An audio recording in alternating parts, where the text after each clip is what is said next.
Think South Africa is just about safaris and apartheid history? Wait until you find out about the country where you can legally marry multiple wives but get fined for yodeling in public. You won't believe that this is the only nation that voluntarily gave up nuclear weapons, and there's a law that could land teenagers in jail for holding hands.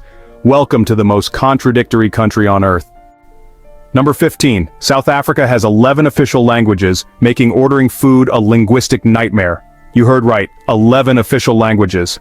That's more than Switzerland, Belgium, and Canada combined. Picture this. You walk into a restaurant in Johannesburg and the menu is in Afrikaans, isiZulu, isiXhosa, and 8 other languages you've never seen before. The waiter might greet you in Sepedi while the chef shouts orders in Tshivenda, and your tourist brain is trying to figure out if Boerewors is a greeting or something you eat. Here's the kicker. Most South Africans speak at least 3 of these languages fluently, while you're struggling to pronounce Ubuntu. The government spends over 2 billion rand annually just on translation services, and parliament sessions sometimes sound like a United Nations meeting gone wild. Think multilingual is impressive? Wait until you realize that road signs switch languages every few kilometers, and GPS systems regularly have existential crises trying to pronounce street names. This linguistic chaos means that in some provinces, you could literally get lost in translation asking for directions to the bathroom. Number 10. It's illegal for children under 16 to show public affection. Yes, even holding hands can get them arrested. Sounds unbelievable. But South Africa's child protection laws are so strict that a 15-year-old couple holding hands in a mall could technically face legal consequences. The law was designed to protect minors from exploitation, but it's created some absurd situations. Picture teenage couples on dates who have to maintain a 2-foot distance like they're in a Victorian courtship novel. School principals have called police on students for hugging after graduation, and shopping mall security guards become relationship police, separating young couples who dare to show affection. The penalty? Parents can be fined up to 50,000 rand and repeat offenders face possible jail time. Here's the scary part. This law is enforced inconsistently, so some teenagers get warnings while others end up in juvenile court for what Americans would consider normal teenage behavior. Dating in South Africa as a minor means treating your boyfriend or girlfriend like they have a contagious disease in public. Western tourists are shocked when they see teenage siblings getting questioned for walking too close together because security can't tell if they're family or a couple breaking the affection law. Number 9. The country that invented the heart transplant also has some of the world's worst healthcare waiting times, 8 hours for emergency rooms. You heard right. The same nation where Dr. Christiaan Barnard performed the first human heart transplant in 1967 now has emergency rooms where patients literally die waiting. The average wait time in public hospitals is 8.5 hours for what doctors classify as urgent cases, and 14 hours for routine emergencies. Picture this. You have a heart attack in Cape Town, the city where medical history was made, and you're more likely to recover if you can afford a private hospital that costs 15,000 rand per day. Public hospitals are so overwhelmed that they've started using a triage system where only dying patients get seen within 4 hours. The irony is crushing. South African doctors are world-renowned and exported globally because they're trained in these chaotic conditions, yet locals can't access the same quality care. Here's the twisted part. Medical tourism brings wealthy foreigners to South Africa for cheaper procedures, while locals with identical conditions wait months for the same surgery. Think that's contradictory? The private hospitals are world-class with 30-minute wait times, but they cost more per day than the average South African earns in 3 months. Number 8. Lobola negotiations can cost more than buying a house. One bride's price reached 2.8 million rand.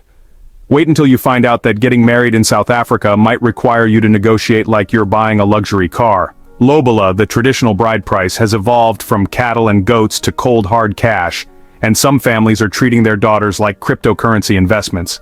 The highest recorded lobola payment was 2.8 million rand for a doctor's daughter in KwaZulu-Natal. That's enough to buy 3 average South African homes. But here's where it gets bizarre.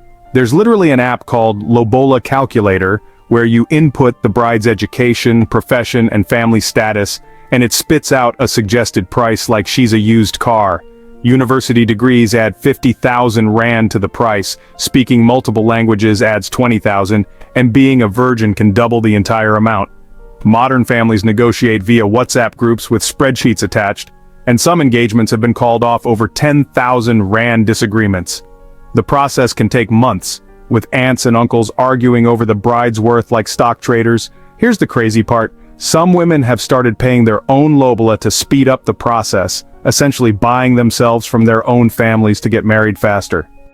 Number 7. You can legally have multiple wives, but you'll need government approval for each one, and they all get inheritance rights. South Africa recognizes customary marriages, meaning you can legally be a polygamist, but the paperwork is a nightmare that makes filing taxes look simple. Each additional wife requires approval from existing wives, government registration, and separate marriage certificates. Here's the kicker. Every wife has equal claim to your estate, so if you die with 4 wives, they each get 25% of everything, including your house, cars, and business. The legal complications are insane. If wife number 2 wants a divorce, it affects the property rights of wives 3 and 4. Some men have discovered that their second wife legally became their first wife because of filing errors, making their original marriage invalid. Picture divorce court with multiple wives, their lawyers, and a judge trying to divide assets between women who might not even like each other. The most documented case involved a Johannesburg businessman with 5 wives who spent 800,000 rand on legal fees just to figure out who owned which bedroom in the family home. Think that's complicated? Some wives have sued each other for stealing conjugal visit time, and the courts actually have to create schedules for husbands like their shared custody children. Number 6. The world's largest man-made hole is in South Africa, and it's so big it has its own weather system. You won't believe that the big hole in Kimberley was dug entirely by hand, and is so massive that it creates its own rain clouds. This isn't just a big pit, it's 463 meters wide and 240 meters deep, which means you could fit 40 football fields inside it and stack 50 10-story buildings from bottom to top. Here's the mind-blowing part. Over 50,000 miners armed with nothing but pickaxes and shovels removed 22.5 million tons of earth over 43 years, basically moving a small mountain one shovelful at a time. The hole is so deep that it has its own microclimate. Fog forms at the bottom even on sunny days, and the temperature difference between the rim and the bottom can be 15 degrees Celsius. Local weather reports actually include big hole conditions because tourists keep getting trapped by sudden weather changes that happen nowhere else in the city. The acoustic properties are so strange that you can whisper at one side of the rim and be heard clearly on the opposite side 463 meters away. Think that's impressive? The hole produced 14.5 million carats of diamonds before it was abandoned, and some estimates suggest there are still 2 billion rand worth of diamonds in the walls that are too dangerous to extract. Modern mining equipment refuses to work properly because the electromagnetic fields generated by the exposed rock interfere with GPS and machinery. Number 5. South Africa is the only country that voluntarily dismantled its nuclear weapons, all 6 of them, because they didn't trust the next government. Here's the shocking truth. In the 1980s, South Africa secretly built 6 nuclear bombs more powerful than the ones dropped on Japan, then completely destroyed them before Nelson Mandela came to power because the apartheid government didn't want black leaders having access to nuclear weapons. The program was so secret that even most cabinet ministers didn't know about it, and when President F.W. de Klerk revealed it in 1993, other world leaders thought he was lying because no country had ever voluntarily given up nuclear weapons. Think about the irony. The same government that claimed black South Africans weren't capable of self-governance trusted them with democracy, but not with the nuclear arsenal they'd secretly built. The dismantling process took 3 years and cost 486 million rand, more than most countries spend building their entire military. Here's the scary part. The weapons were so advanced that international inspectors were shocked by South African nuclear technology, which had surpassed some established nuclear powers. All the weapons-grade uranium was shipped to the United States, and the facilities were destroyed so thoroughly that today you can't even tell where they existed. The engineers who built the bombs signed lifetime secrecy agreements and were relocated with new identities because their knowledge was too dangerous. This decision makes South Africa the only nuclear weapons state to completely eliminate its arsenal while having a fully functional nuclear program, setting a precedent that no other nuclear power has followed. Number 4. The country has the world's strictest drunk driving laws, but also the world's highest rate of drunk driving deaths, over 25,000 annually. You heard right. South Africa will throw you in jail for having 0.05% blood alcohol content, which is stricter than most European countries, yet somehow manages to have drunk driving fatality rates that are 300% higher than the global average. The legal penalties are extreme. A first offense means automatic license suspension, a fine of 120,000 rand, and up to 6 years in prison. Repeat offenders get up to 18 years in jail, which is actually longer than some murder sentences. But here's where it gets bizarre. Despite these draconian punishments, 58% of fatal accidents involve drunk drivers. And weekend nights see police checkpoints that catch over 2,000 drunk drivers every Friday and Saturday combined. The contradiction is staggering. Roadside sobriety tests happen every 5 kilometers on major routes, yet drunk driving is so normalized that some car insurance policies specifically exclude traditional celebration accidents. Picture this.